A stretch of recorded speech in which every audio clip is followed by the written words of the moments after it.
Good morning. आज हम कक्षा 8 में विषय सामाजिक के अंतर्गत अध्याय 2 भूमि संसाधन का संरक्षण यानी भूमि का जो निमंत्रण हो रहा है उसको हम किस प्रकार बचा सकते हैं, भूमि का संरक्षण कर सकते हैं। जैसे आपने देखा हो भूमि का संरक्षण का मतलब क्या होता है? बचाव करना। अब इसका मुख्य कारण क्या है? बढ़ती जनसंख्या। भूमि संरक्षण, भूमि क्या है? सीमित है। भूमि क्या है? सीमित है। इसको एक रूप से दूसरे रूप में बदला जा सकता है। न तो इसको घटाया जा सकता है न बढ़ाया जा सकता है।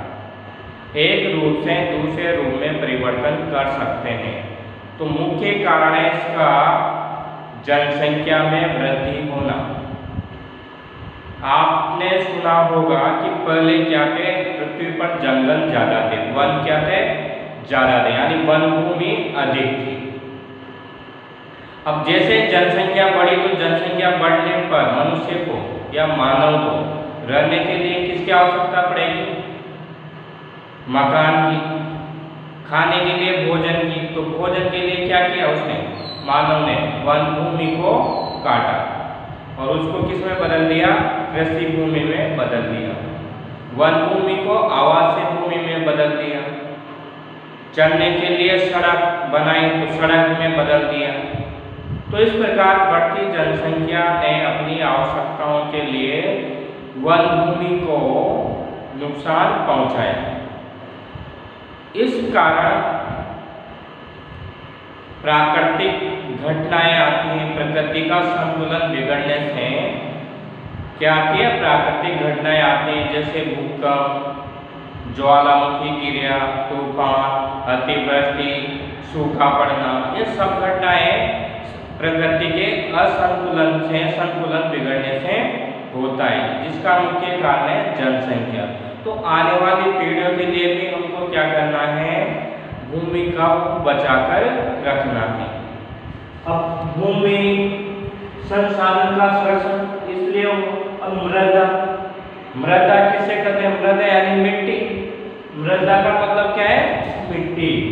तो पृथ्वी के पृष्ठ पर दानेदार कणों के आवरण की पतली परत मृदा या मिट्टी कहलाती है। पृथ्वी का जो ऊपरी पृष्ठ है, पृथ्वी का जो धरातल है, ऊपरी वाला भाग है, उस पर हमें क्या दिखाई देता है? मोटे कंकर, बारीक कंकर। मिट्टी के कैसे कंकर दिखाई देते हैं? मोटे, बारीक। जो उन कणों के जो दानेदार कण हैं, जो धरातल पर फैले हुए हैं, उसकी परत को ही मृदा या मिट्टी कहा जाता है।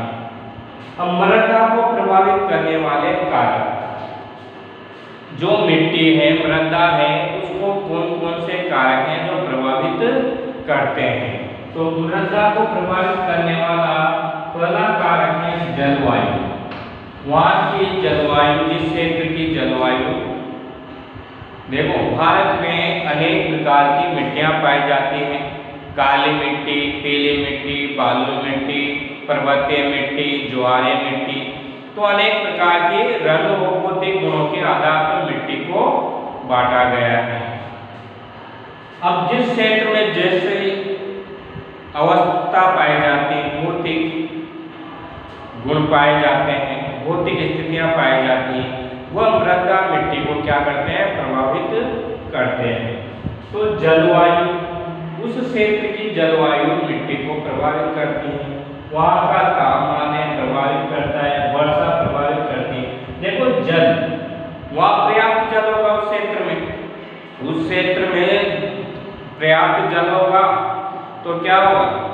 मिट्टी उपजाऊ होगी। जिस क्षेत्र में पानी की समस्या है, अनुपजाऊ होती है। जैसे हम देखते हैं पूर्वी मैदानों में अधिकांश नदियाँ अपनी साथ चलाती है, मिट्टियाँ लाती हैं। मिट्टियाँ लाने से वहाँ की भूमि क्या है? उपजाऊ है। उसकी अपेक्षा देखते हैं कि मरुस्थल में अनुपजाऊ है, क्योंकि वहाँ क्या है? पानी की समस्याएं, पानी की कमी, अगर उसी भूमि को पानी की मिल जाए, सिंचाई के लिए पानी मिल जाए, तो वहाँ की मृदा भी उपजाऊ बन सकती है। तापमान प्रभावित करता है, जिस क्षेत्र का तापमान अधिक रहेगा तो वहाँ जलवायु कैसी रहेगी, शुष्क रहेगी। कैसी रहेगी, शुष्क। जलवायु में पानी की आर्द्रता कम रहेगी। वर्षा, जिस क्षेत्र में अधिक वर्षा होती है तो वहाँ की मिट्टियाँ क्या होती है, उपजाऊ होती हैं। जिस क्षेत्र की में वर्षा कम होती है वहाँ की मिट्टियाँ क्या है, अनुपजाऊ होती है। अपक्षय और ध्वंस निर्माण की दर को प्रभावित करते हैं। जो जलवायु है, तापमान है, वर्षा है, उसकी अपक्षय मिलने की जो क्रिया है, ध्वंस, जो उपजाऊपन का निर्माण की दर को ये प्रभावित करते हैं। तो भारत में एक समान मिट्टियाँ नहीं पाई जाती, कहीं की उपजाऊ है, कहीं की कम उपजाऊ है, कहीं की उपजाऊ ही नहीं है, बंजर है, तो ये प्रभावित करते हैं। दूसरा है समय। समय भी देखो प्रभावित करता है। समय मृदा परिच्छेदिका की मोटाई को निश्चित करता है। अब मिट्टी क्या है, प्रकृति में हर वस्तुएं क्या बनती है, अपने आप बनती है। प्रकृति में जो भी वस्तुएं मिलती है वो क्या बनती है, अपने आप बनती है। धीरे धीरे क्या होता है, दूसरे स्थान की मिट्टियां आकर जमती रहती है, उस स्थान की दूसरे स्थानों पर चली जाती है। तो समय के अनुसार वहाँ जो मिट्टियां हैं धीरे धीरे एक स्थान से दूसरे स्थान पर क्या है, आकर निक्षेपित हो जाती है, जम जाती है, तो उनकी मोटाई क्या हो जाती है, अधिक हो जाती है। तो समय वहाँ की जो मृदा है, मिट्टी है, उसकी मोटाई और पतलाई को निश्चित करता है। वनस्पति, प्राणीजात और सूक्ष्म जीव ध्वंस की दर को प्रभावित करते हैं। अगर वहाँ वनस्पतियों की जो पेड़ पौधे होते हैं, उनके पेड़ पौधे की जो पत्तियां होती है वो नीचे गिरती है, तो उनमें गुण पाए जाते हैं। जब वो मिट्टियाँ गलकर मिट्टी बन जाती हैं तो वहाँ की मिट्टी क्या है, उपजाऊ हो जाती है। क्या हो जाती है, उपजाऊ हो जाती है, उपजाऊ गुण प्रदान करती है, वहाँ के जो जीव है उन पर निर्भर करती है। तो वनस्पति और प्राणीजात और सूक्ष्म जीव है जो वहाँ की मिट्टी को उपजाऊ अनुपजाऊ को प्रभावित करते हैं। ऊंचा उच्च का मतलब होता है ऊंचा नीचा। ऊंचा उच्च का मतलब क्या है, ऊंचा नीचा। तुमका का मतलब होता है ऊंचाई। ऊंचा उच्च का मतलब होता है धरातल कैसा है, ऊपर है, कभी नीचे है। पर्वत है तो ऊंचा रहता है, पठार है थोड़ा ऊपरा ऊपर रहता है, मैदान है थोड़ा। तो ऊंचा उच्च का मतलब है ऊंचा नीचा और तुमका का मतलब है ऊंचा। और ढाल मृदा के संचय को निर्धारित करते हैं। संचय यानी इकट्ठा होने, मिट्टी जो निक्षेपित होती है, इकट्ठी होती है, संगठित होती है, उसको ऊंचाई और ढाल प्रभावित करते हैं।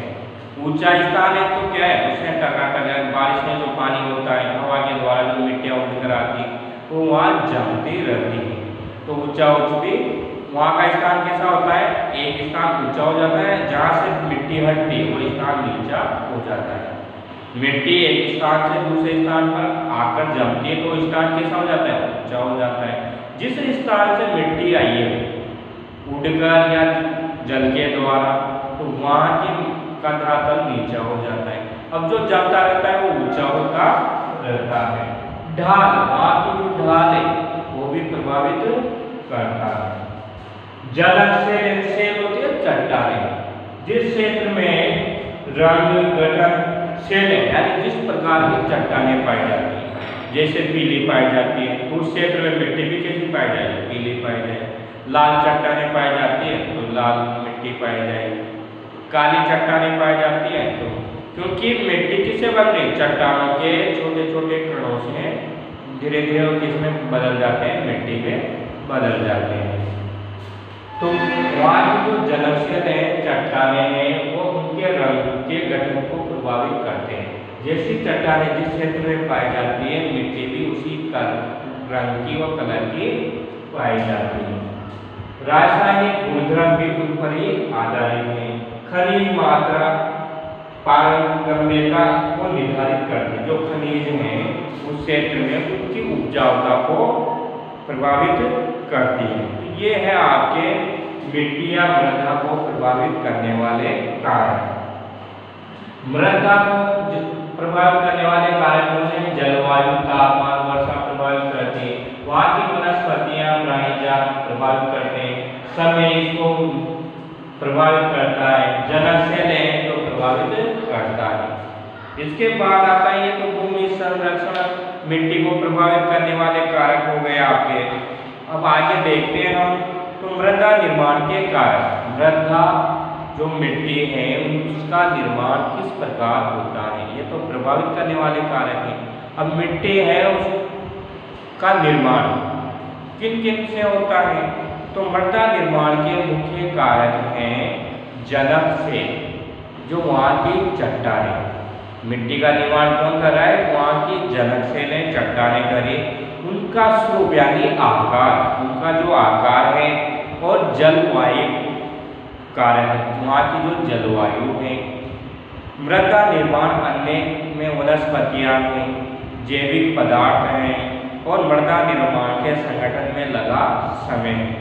अलग अलग स्थानों में भिन्न भिन्न है।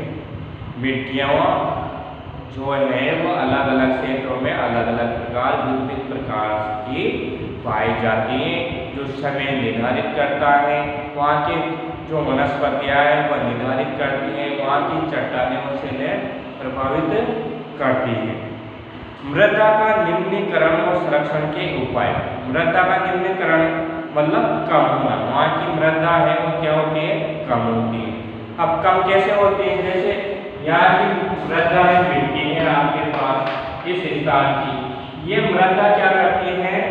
इधर देखिए आप, ये आपकी क्या है? मृदा है, मृदा मिट्टी है। अब ये यहाँ से इस स्थान से दूसरे स्थान पर चली जाती है। यहाँ से अंदर कहाँ चली गई? दूसरे स्थान पर। किसके द्वारा जा रही है? जल के द्वारा या वायु के द्वारा जाती है। वर्षा के दिनों में आपने देखा होगा अधिक वर्षा या बारिश होने से पानी के साथ मिट्टी कट कर कटाव करके यहाँ से हटकर दूसरे स्थान पर क्या हो जाती है? जमा हो जाती है। तो यहाँ का स्थान क्या हो जाएगा? नीचा हो जाएगा। यहाँ का स्थान क्या हो जाएगा? ऊंचा हो जाएगा। वायु के द्वारा जो मरुस्थल है, जहाँ मरुस्थल है उस क्षेत्र की मिट्टियाँ हल्की होती है, छोटे दानेदार होती है, जो हवा के साथ क्या है? तेज हवाओं के साथ उड़ती है और दूसरे स्थानों पर जम जाती है। तो मृदा का इससे क्या होता है? निम्नीकरण होता है। इस जगह तो निम्नीकरण हो रहा है, कम हो रही है। निम्नीकरण का मतलब क्या है? कम होना। और दूसरे निक्षेपण, निक्षेपण का मतलब होता है, निक्षेपण का मतलब होता है जमना। निक्षेपण का मतलब क्या है? जमना। यहाँ से आकर कहाँ जम गई? यहाँ जम गई। तो यहाँ की आकृति और इस आकृति में क्या हो गया? अंतर हो गया। तो मृदा अपरदन, एक स्थान से दूसरे स्थान पर मिट्टी का चले जाना क्या कहलाता है? मृदा अपरदन कहलाता है। मृदा अपरदन वायु व जल के द्वारा होता है या पशु चारण के कारण होता है। शीर्ण मृदा संसाधन के लिए दो मुख्य खतरे हैं, मानवीय और प्राकृतिक। मृदा अपरदन के कितने भाग में बांट दिया? मृदा का अपरदन, मृदा अपरदन। अपरदन का मतलब क्या है? मृदा है, मिट्टी है, उसका एक स्थान से हटकर दूसरे स्थान पर चले जाना अपरदन कहलाता है। अब शब्द को जमना। अब का मतलब दूर। अब का मतलब क्या होता है? दूर होता है, यानी इस स्थान से दूसरे स्थान पर जाकर जमना, इसको मृदा अपरदन कहते हैं। अब इसके दो कारण होते हैं। मृदा अपरदन के कितने कारण होते हैं जिनके द्वारा होती है मृदा अपरदन? एक तो प्राकृतिक हो सकता है, प्राकृतिक क्रियाओं के द्वारा हो सकता है, एक मानवीय क्रियाओं के द्वारा हो सकता है। यानी मृदा का जो अपरदन था वह प्राकृतिक घटनाओं के कारण हो सकता है या मानवीय घटनाओं के कारण हो सकता है।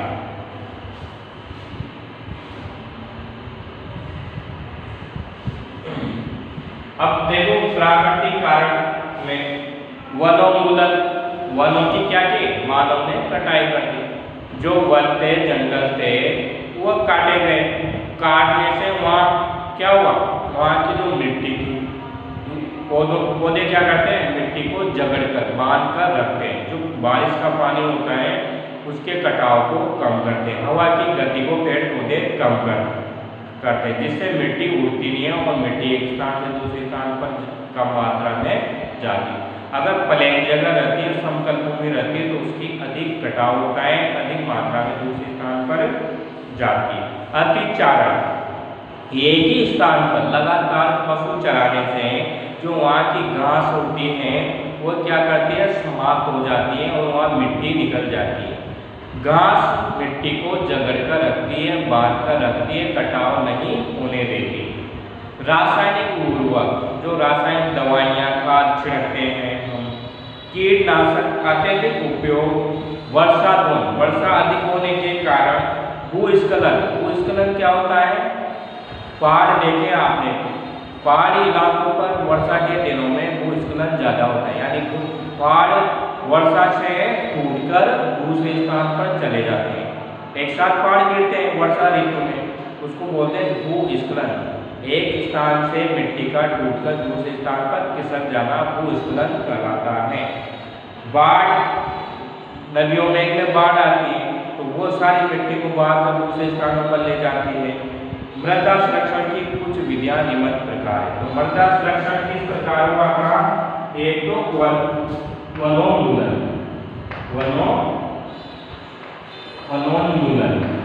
वनोन्मूलन का मतलब है उस स्थान पर वनों में क्या आ गए, कमी आ गई, मानव ने वनों को क्या किया, समाप्त कर दिया। अतिचारण का मतलब होता है एक ही स्थान पर पशुओं को चराना, एक ही स्थान पर लगातार पशुओं को चराना अतिचारण कहलाता है। रासायनिक उर्वरक यानी रासायनिक खाद, दवाइयाँ, कीटनाशक, रासायनिक खाद और कीटनाशक अधिक करने से, भूस्खलन से, बाढ़ से आदि के कारण मिट्टी का, मृदा का क्या होता है, अपरदन होता है। मृदा अपरदन के कारण कौन कौन से हैं, क्वेश्चन आ जाए, मृदा अपरदन के कारण कौन कौन से हैं, तो जैसे इनको अपन सामान्य दो भागों में बांट सकते हैं, प्राकृतिक कारक और मानवीय कारक। दोनों कारक हैं जो मृदा का अपरदन होने में बनते हैं। तो इनमें है वनोन्मूलन है, अति पशुचारण है, रासायनिक खाद है, कीटनाशक है, दवाइयाँ हैं, बाढ़ है। इन कारण से मिट्टी का या मृदा का क्या होता है, अपरदन होता है। अब मिट्टी या मृदा का जो अपरदन होता है उसको हमें किस प्रकार बचाना है, किस प्रकार रोकना है। ये तो थे मृदा अपरदन होने के कारण, जिनको हमने कितने भागों में बांटा, दो भागों में बांट दिया, प्राकृतिक और मानवीय। प्राकृतिक में जो प्रकृति के द्वारा होता है, जैसे बाढ़ के द्वारा, वायु के द्वारा। मानवीय में वनों को काटना, अधिक पशु चराना, दवाइयाँ छिड़कना, खाद छिड़कना, ये बाढ़, भूस्खलन ये प्राकृतिक है। इस प्रकार मृदा का अपरदन होता है। कल हम मिट्टी को यह प्रभावित करने वाले कारक हैं। मृदा किसे कहा गया है, पृथ्वी के पृष्ठ पर दानेदार जो कणों का आवरण की पतली परत है उसको मृदा कहा जाता है। मृदा को वहाँ के जलनशैली, वहाँ समय, जलवायु, तापमान, उच्च ये सब प्रभावित करते हैं। कल हम पढ़ेंगे मृदा अपरदन को किस प्रकार रोकते हैं, कौन कौन से उपाय हैं जिनके द्वारा मृदा को रोका जा सकता है, मृदा अपरदन होने को रोक सकते हैं। ये तो आपके कारण है